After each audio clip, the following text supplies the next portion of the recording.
شب برات میں ایک اہل ایمان کیسے عبادت کرے، اللہ کو کیسے راضی کرے، اپنی بخشش کیسے کروائے، اہل ایمان اس رات کو کیسے گزارے، آج بہت ہی اہم گفتگو کرنے والا ہوں انشاءاللہ، اس لیے متوجہ رہیں اور دل کی ڈائری پر نوٹ کریں۔ اللہ تبارک و تعالی یہ رات امت محمدی کو پیارے آقا محمد الرسول اللہ صلی اللہ تعالی علیہ وسلم کے صدقے میں عطا کی، جہاں بہت ساری نعمتیں نچھاور کی ہیں، ان نعمتوں میں ایک اہم نعمت، ایک بڑی نعمت یہ رات ہے حاضرین۔ اس لیے ہم نے اور آپ نے رات کیسے گزارنی ہے ضرور سنیں گے، آج ضرور سننے کہ شب برات، شب مانا رات، برات مانا بری کرنا، بری ہونا۔ کس سے بری ہونا؟ آج کی رات جہنم کی آگ سے بری ہونا، مغفرت والی رات، رحمت والی رات، برکت والی رات، اللہ کی محبت والی رات، روٹھے ہوئے بندے کو اپنے رب کو منانے والی رات۔ جو بندہ اللہ سے روٹھا ہوا تھا، اللہ کے در سے روٹھا ہوا تھا، آج وہ اس رات میں اللہ کی در میں آ کر روتا ہے، گڑ گڑاتا ہے، آہو بکا کرتا ہے، تو یہ رونے والی رات بھی ہے، آہو بکا کرنے والی رات بھی ہے، اپنے گناہوں پر شرمندہ ہونے والی رات بھی ہے، اپنے گناہوں پر، اپنے سیاہ کرتوت پر آنسو بہانے والی رات بھی ہے۔ ہم نے اور آپ نے اس رات کو کیسے گزارنی ہے، اس رات میں ہم کیسے عبادت کریں گے؟ تو میری بات جو اہم ہے، نقطے کی بات ہے، وہ یہ کہ پہلے ہم اپنے اعمال کی طرف نظر کریں، اپنے اعمال کی طرف غور کریں کہ ہم نے جو کالے کرتوت کیے ہیں، ہم نے جو اللہ کی نافرمانی کی ہے، اللہ کے حکم کو توڑا ہے، اللہ کے حکم کو چھوڑا ہے،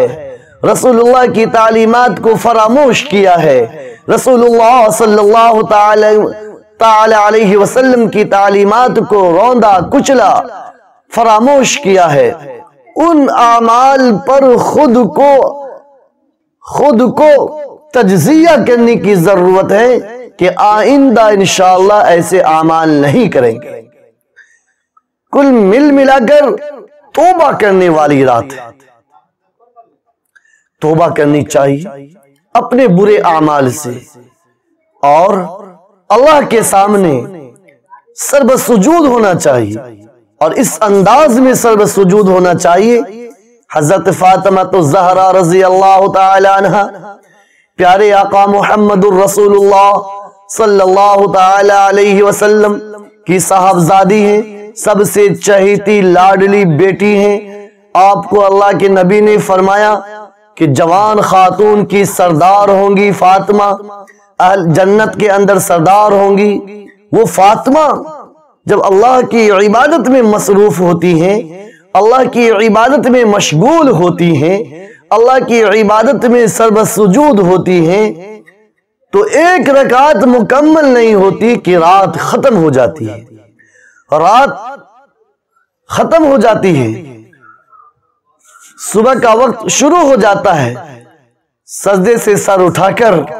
حضرت فاطمہ شکایت کرنے لگتی ہے، اللہ کے سامنے گلہ کرنے لگتی ہے، مولا تو نے کتنی مختصر کر دی رات، یا اللہ تو نے کتنی چھوٹی کر دی رات، میرے لیے تو نے اس رات کو کتنا تنگ کر دیا کہ میں تیرا عبادت کرنا چاہتی تھی لیکن ایک رکعت بھی مکمل نہ کر سکی، ایک رکعت بھی پورا نہ کر سکی، مولا اتنا مختصر رات کر دیا۔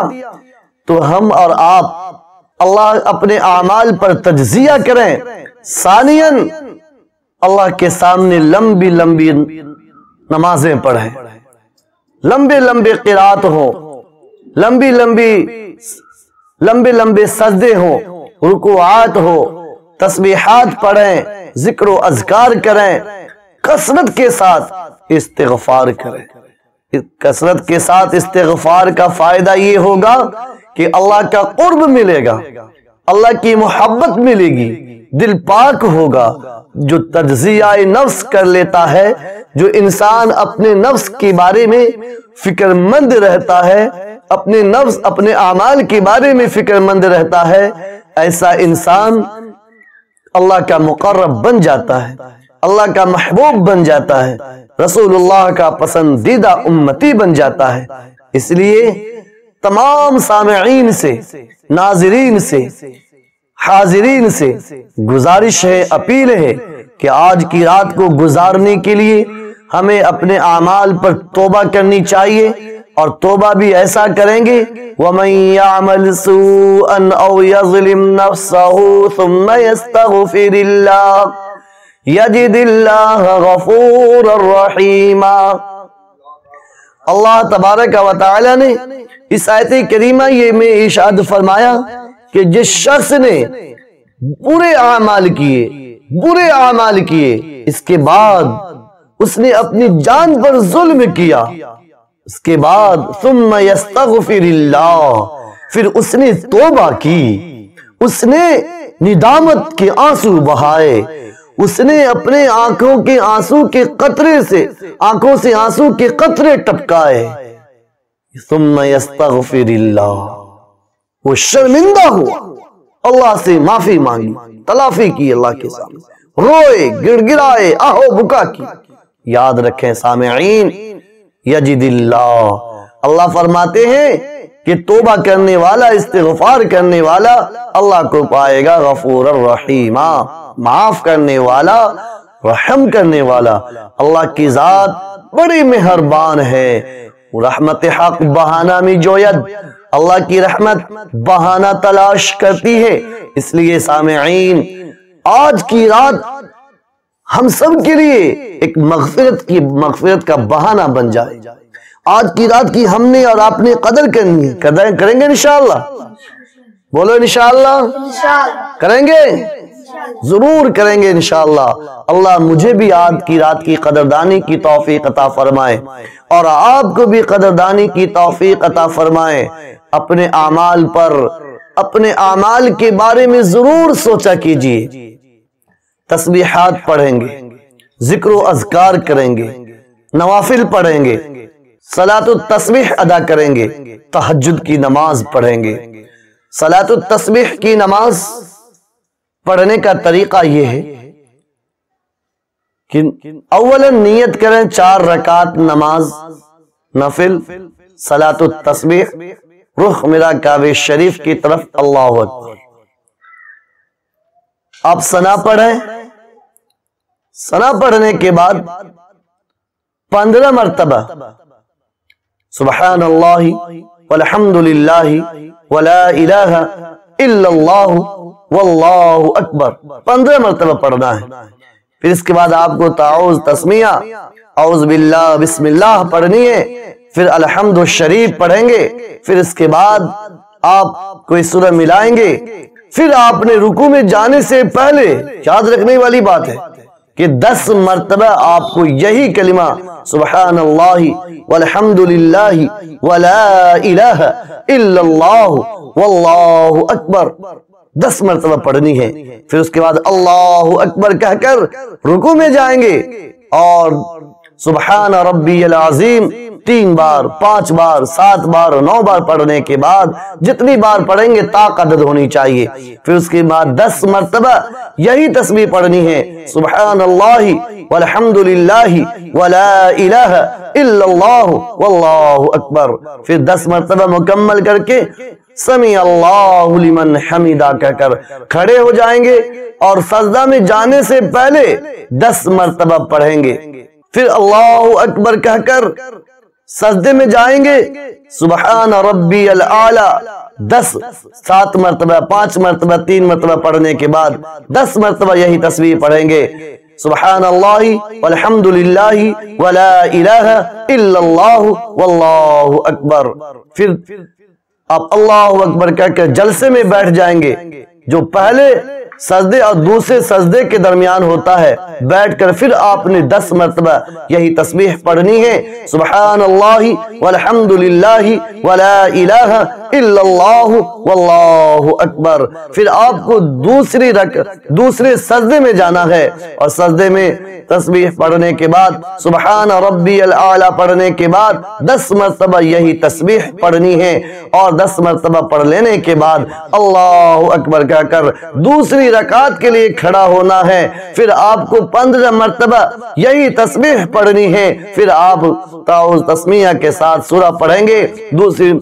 سورہ فاتحہ پڑھیں گے، سورہ پڑھیں گے، پھر آپ 10 مرتبہ پڑھیں گے۔ پھر جس طریقے سے آپ نے پہلی رکعت میں مکمل کی ہے، پہلی رکعت میں ادا کی پڑھی ہے، ایسے ہی آپ کو 3 اور رکعتوں میں پڑھنا ہے۔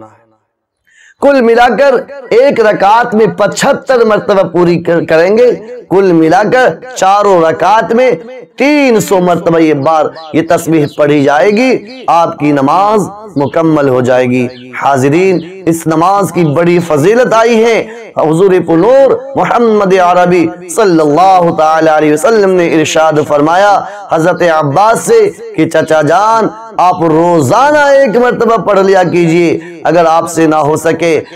تو ہفتہ میں 1 مرتبہ پڑھ لیا کیجئے، اگر نہ ہو سکے تو مہینے میں 1 مرتبہ پڑھ لیجئے، اگر نہ ہو سکے تو سال میں 1 مرتبہ پڑھ لیجئے، اور اگر سال میں بھی نہ ہو سکے تو میں یہ کہوں گا کہ زندگی میں 1 مرتبہ ضرور پڑھ لیجئے۔ حاضرین، پیارے آقا کی یہی بات میں آپ سے شیئر کر رہا ہوں اور یہی نقل کر رہا ہوں کہ آپ بھی روزانہ پڑھیے، اور نہ ہو سکے تو ہفتے میں پڑھیے، نہ ہو سکے تو مہینے میں پڑھیے، اور نہ ہو سکے تو سال میں پڑھیے، اور سال میں بھی نہ پڑھ سکے تو زندگی میں ایک بار ضرور پڑھ لیجیے، ضرور پڑھ لیجیے ایک بار زندگی میں۔ بڑی فضیلت آئی ہے اس نماز کی۔ جب آپ نوافل سے فارغ ہو جائیں تو اس طریقے پر آپ دعا مانگیں گے۔ آپ کے ہاتھ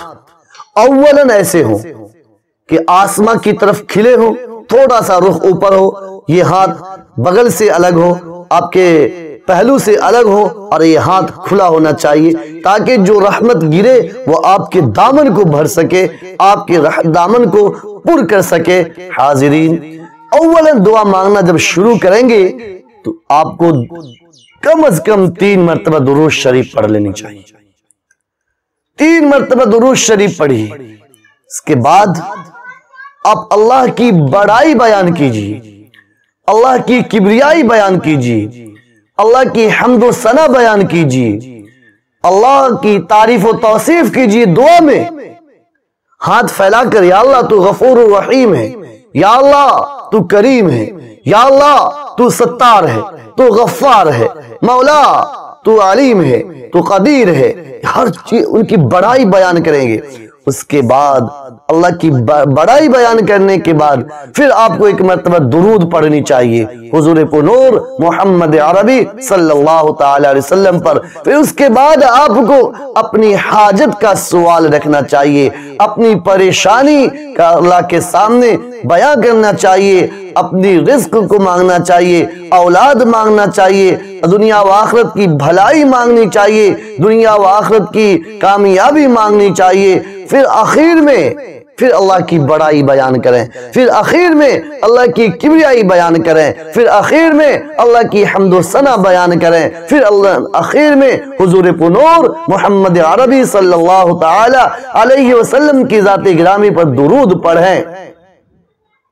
درود کے ساتھ آپ اپنی دعا کا اختتام کریں۔ آخر میں اور شروع میں جب ہم اس طریقے سے دعا مانگیں گے تو اللہ کی بڑائی اور درود شریف یہ باتیں ایسی ہیں جو رائگاں نہیں جا سکتی، آخر میں بھی پڑھیں گے اور شروع میں بھی پڑھیں گے، تو ایسا کیا سمبھو لگتا ہے کہ بیچ والی چیزیں وہ ناقابل قبول؟ شروع والی چیز پسند کر لیں اللہ اور اخیر والی چیز پسند کر لیں اور بیچ کی چیز کو چھانٹ دیں، ایسا نہیں ہو سکتا۔ اللہ کی ذات، اللہ کی رحمت بڑی وسیع ہے، جب وہ لیں گے تو آپ کے شروع کے چیزوں کو اور اخیر کے چیزوں کو بلکہ درمیان کی چیزوں کو بھی تمام دعائیں آپ کی قبول ہوگی۔ اللہ کے سامنے جب مانگنا شروع کریں، جب مانگنے لگیں تو پھر آپ کو اس انداز میں مانگنا ہے گویا کہ ایک بچہ جب اپنی اماں سے کہتا ہے کہ میں فلاں چیز لوں گا اور ماں کہتی ہے پیسہ نہیں ہے، تو بیٹا ماں کی آنچل پکڑ لیتا ہے، ماں جدھر جدھر جاتی ہے بیٹا ادھر ادھر جاتا ہے، بچہ ادھر ادھر جاتا ہے، اس لیے وہ ضد کرتا ہے، اڑ جاتا ہے، ڈٹا رہتا ہے، جمع رہتا ہے۔ ماں تھپڑ لگاتی ہے، دھکے دیتی ہے، برا بھلا کہتی ہے، پھر اس کے باوجود ہار کر ماں وہ چیز بچے کو دلا دیتی ہے۔ ایسے ہی آپ کو اس انداز میں اللہ سے مانگنا، اللہ سے عبادت کرنا، اس انداز میں اللہ کے سامنے توبہ دلہ کرنا، اس انداز میں اللہ کے سامنے اپنی حاجت رکھنا، اس انداز میں اپنے اللہ کے سامنے اپنی پریشانی کو رکھنا کہ جیسے ایک بچہ رکھتا ہے، روتا بھی ہے، گڑ گڑاتا بھی ہے، آہو بکا بھی کرتا ہے، تھپڑ بھی کھاتا ہے، باتیں بھی سنتا ہے، لیکن وہ لے کر رہتا ہے۔ ایسے ہی آج کی شب برات میں جب اللہ کی بارگاہ میں جائیں تو اسی یقین کے ساتھ جائیں گے کہ ہم آج خالی ہاتھ لوٹ کر نہیں آئیں گے، اللہ سے لے کر آئیں گے۔ وہ داتا ہے، وہ دیتا ہے، وہی دے گا، اس لیے مانگو پھر مانگو، اسی سے مانگو، مانگتے رہو، وہی عطا کرنے والا۔ دنیا میں ایک وہی تو ذات ہے جس سے مانگنے پر خوش ہوتی ہے۔ ایک دنیا میں کسی سے سوال کریں گے تو ایک مرتبہ دے دے گا خوشی سے، دوسری مرتبہ دے دے گا، تیسری مرتبہ اس کی پیشانی پر سلوٹیں آ جائیں گی، پسینے آ جائیں گے۔ کس نے دھندائی بنا لیا؟ لیکن رب تعالیٰ کی ذات وہ ہے کہ جو بندہ جتنا مانگتا ہے اللہ اس سے اتنا ہی دیتا ہے، اس سے اتنا ہی خوش ہوتا ہے کہ اپنی پریشانی مجھ سے مانگتا ہے، اپنی حاجت میرے سامنے رکھتا ہے، اللہ خوش ہوتا ہے، اللہ خوش ہوتا ہے۔ اس لیے آپ بھی رکھیں، اللہ مجھے بھی توفیق عطا فرمائے۔ مانگیں گے انشاءاللہ، مانگیں گے انشاءاللہ، ضرور مانگا کریں۔ آج کی یہ شب برات کہ اللہ سے بخشش مانگ کر آنا ہے، اللہ سے اپنی محبت مانگ کر آنا ہے، رسول اللہ کی محبت مانگنا ہے۔ ربنا آتنا فی الدنیا حسنہ وفی الآخرۃ حسنہ وقنا عذاب النار۔ دعا میں یہ بھی مانگا کریں، مولا اے ہمارے رب عطا کر ہم کو دنیا کی بھلائی، آخرت کی بھلائی، وقنا عذاب النار، اور بچا ہم کو جہنم کی آگ سے، جہنم کا ایندھن بننے سے بچا، جہنم کا خوراک بننے سے بچا، جہنم میں جلنے سے بچا، اللہ اپنی نافرمانی سے بچا۔ حاضرین، اس لیے عرض ہے آپ تمام حضرات سے، گزارش ہے کہ رب تعالیٰ کے سامنے آج کی شب مانگا کریں، توبہ و استغفار کی کثرت کریں، درود پڑھا کریں، تلاوت قرآن میں اپنے اوقات کو صرف کیا کریں۔ کیا آج کی رات بھی غفلت میں، سستی میں، کاہلی میں گزاریں گے؟ نہیں نا؟ کہیں نا انشاءاللہ نہیں گزاریں گے، ایک دم نہیں گزارنا ہے۔ آج کی رات ساری زندگی تو سوتے آئے نا، ساری زندگی تو کھیلتے کودتے آئے، ساری زندگی باتیں کرتے آئے، ساری رات سارے سال دوستوں احباب کے ساتھ گزرتے آئے، فیس بک پر وقت پاس کرتے ہوئے آئے، ٹویٹر پر، ٹیلی گرام پر، یوٹیوب پر، فیس بک پر، واٹس ایپ پر اپنا وقت ضائع کرتے آئے ہیں۔ آج کی رات مانگنا ہے اللہ سے، آج کی رات اپنے اللہ کو خوش کرنا ہے، آج کی رات اللہ تبارک و تعالی کے سامنے اپنی پیشانی کو جھکانا ہے، سر بسجود ہونا ہے۔ اس وقت تک ہم اپنے سر کو نہیں اٹھا لیں گے جب تک یقین نہ ہو جائے کہ ندا نہ آ جائے، یقین نہ ہو جائے، غالب گمان نہ ہو جائے کہ آج اللہ میری دعا ضرور قبول کرے گا۔ جب سجدے میں سر ہو اور کوئی بندہ سجدے میں سر رکھ کر رو رہا ہو، جب بندہ سجدے میں سر ہو اور رو رہا ہو اور آنکھیں بھیج کر آنسو کے قطرے نکال رہا ہو، ٹپکا رہا ہو، وہ آنکھ کے آنسو کا قطرہ آنکھوں سے تو چلا لیکن زمین پر گرنے سے پہلے اللہ تبارک و تعالی ایسے بندے کی مغفرت فرما دیتا ہے۔ ایک قطرہ جہنم کے 7 سمندر کو بھجانے کا کام کرتا ہے۔ اتنی طاقت اللہ نے آنسو کے ایک قطرے میں رکھی، تو اللہ کے سامنے روئیں، اللہ کے سامنے گڑ گڑائیں، اللہ کے سامنے معافی و تلافی مانگا کریں۔ اللہ تبارک و تعالی ہم سبوں کو آج کی رات رونے والا بنائے، گریہ وزاری کرنے والا بنائے۔ اللہ تبارک و تعالی سے دعا ہے اللہ پاک ہم سبوں کو کہنے سننے زیادہ عمل کی توفیق۔